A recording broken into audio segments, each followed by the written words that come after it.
I pledge allegiance to the flag of the United States of America and to the republic for which it stands, one nation, under God, indivisible, with liberty and justice for all. Great opening there, Jeff. I welcome everybody here this evening and those that are watching us on cable. First item on our agenda this evening is the minutes of April 5th, regular session. Yes, Mr. Chairman. I move to approve the April 5th, 2010 regular session minutes as written. Second. Motion by Mr. Yule, seconded by Mr. Vino. Any discussion? I will be abstaining since I arrived at town meeting, so I missed the other deliberations of the board. Okay. On the motion, all in favor? Aye. Aye. Opposed? Abstentions?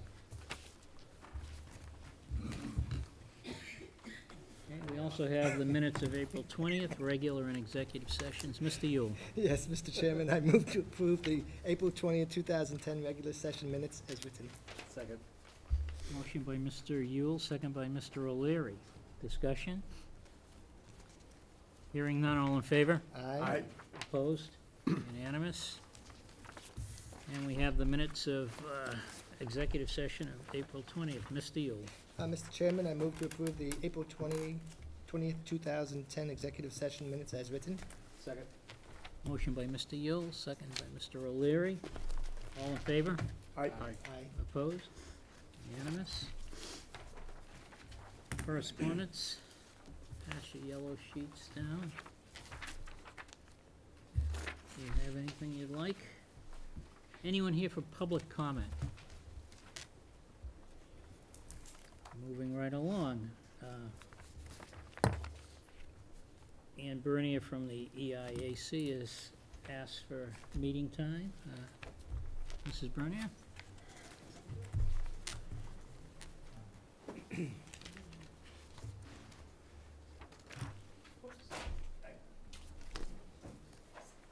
Just introduce herself. Yeah, she's just gonna hand something out. When you get back, would you give your name and address to me? Thank you. Thank you.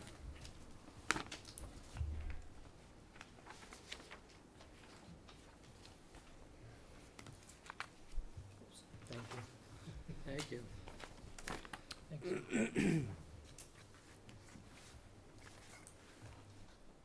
My name is Ann Bernier, 7 Sunset Ave.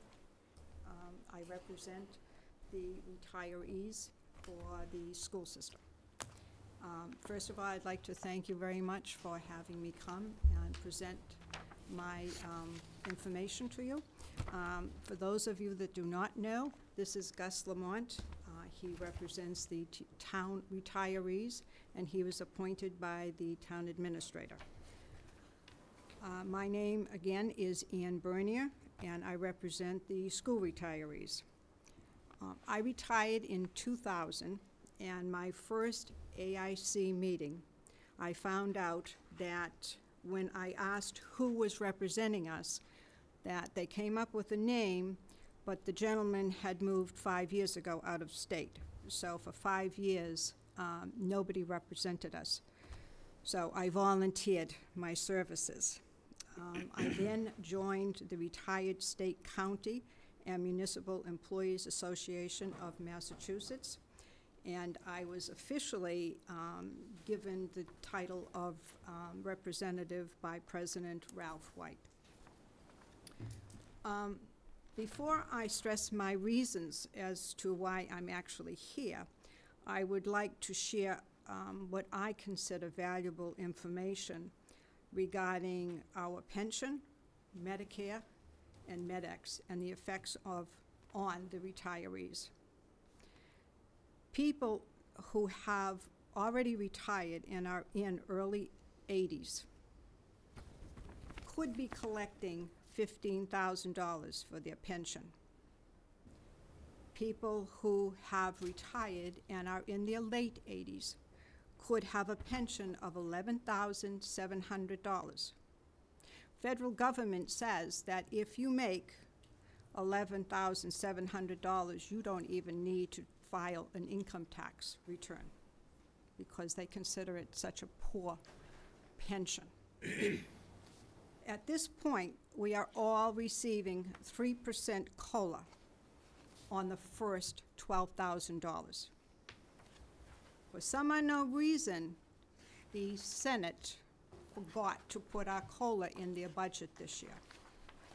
They rectified it and then sent it to the governor, who also forgot to put our COLA in. This is where we stand this year. I'd like to go over some penalties that we have incurred just by being on Medicare. As far as the pension is concerned, there is a GPO, which is a law, government pension offset. And that affects anyone that has worked for the federal government or the public sector in few states, and of course Massachusetts is one of them, that forbids us to claim half Social Security benefit from our spouse. So many teachers are eligible for their husbands or their wives' half Social Security if they were not teachers or they had not worked in the public sector. So that's the first one. When we retired at 2000, we were never given a choice of whether we wanted to go on Medicare or stay at on the HMO. That's not, I'm not accusing anyone. That was our fault because we were not aware of it. However, going on Medicare, Premium A is free. We only pay for Premium B. I have been on it for 10 years. In the 10 years, the government has decided that they need more money. It's just not working out. So they came up with a formula that they did a 3-tier payment. And it was based on your income, whether it was an inheritance, or you cashed in stock, or you just saved a lot of money and you're now withdrawing it.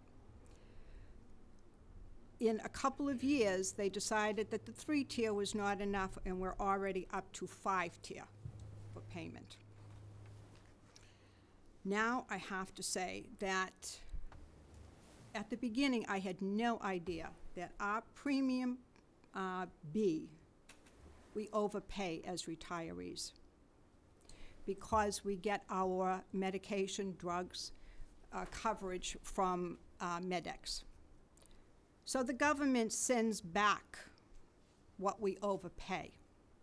Where does that go? Into the town budget. We never see it. I did some investigating, and according to the person that I had asked, it's $100,000 a year that we do not get. 2010,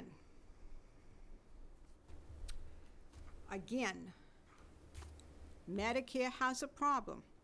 There is a federal law that says if Social Security does not give their COLA, Medicare cannot go up on their increase for the premiums. So they came up with another penalty. And here, the first one is, they divide it into 3 groups. New retirees enrolling for the first time last November. Retirees who do not receive a Social Security check each month and therefore have to pay their Medicare Part B premium directly. That is all the teachers and anyone that's in town. That's how we pay. We do not get a Social Security check. And the third one is, again, that the retirees who are on a higher tier are going to get hit with another penalty. So the premium was $96.40, and we are now up to $111 just on this part alone. It seems that the retirees that are on Medicare just keep getting hit and hit and hit from all sorts of the government.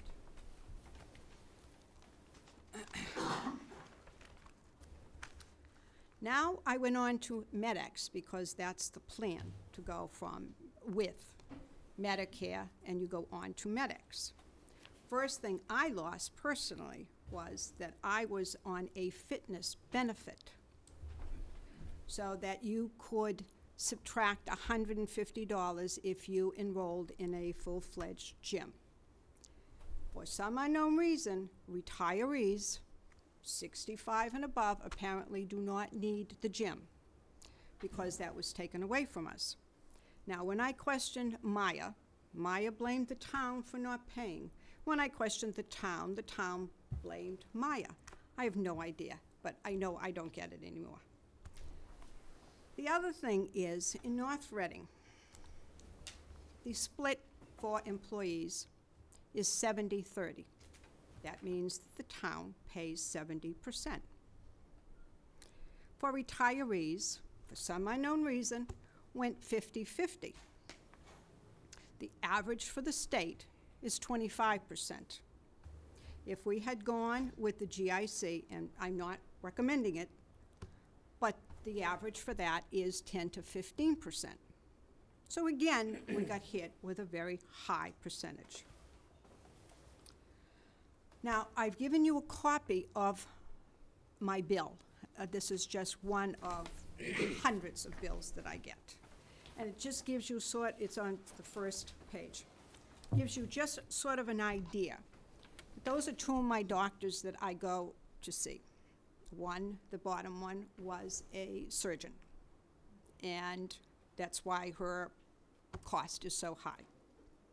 Medicare approves of a price and pays 80% of what they approve of. MedX comes in and pays 20% of Medicare approved price. You see in the last column that I could be billed 2 different times and be responsible for that money. You can't ever tell whether you're going to be or not either. They all hash it out somewhere and then it comes in. Sometimes we do get a bill, sometimes we don't. However, my concern is that with elderly people, trying to figure out what we're doing, what we're paying for, etc., is confusing enough. But my own mother, when she would get these, she would pay them, thinking that they were the bills. And I want you to see, I brought this. Every year, we get this. So we have to study it, we have to read it. I myself got caught. I used to go to a gynecologist annually. Went second year, and bango, I got hit with a bill. According to this book, and it changes every year, I can only go every 2 years. So now I read it faithfully. But again, you're talking about retirees who, a lot of us, are elderly. Just wanted to bring up that here, that the retirees that stayed on the HMO, and that is a fabulous package, Blue Cross Blue Shield. They pay $170 a month. Between Medicare and MedX, without any penalties, we pay $330 a month. Now, I'm basically here to talk about AIC, and I do not mean any respect to the town administrator. I know that that is his job. I am just here to present our point of view as retirees. So please don't take offense, Greg. Thank you.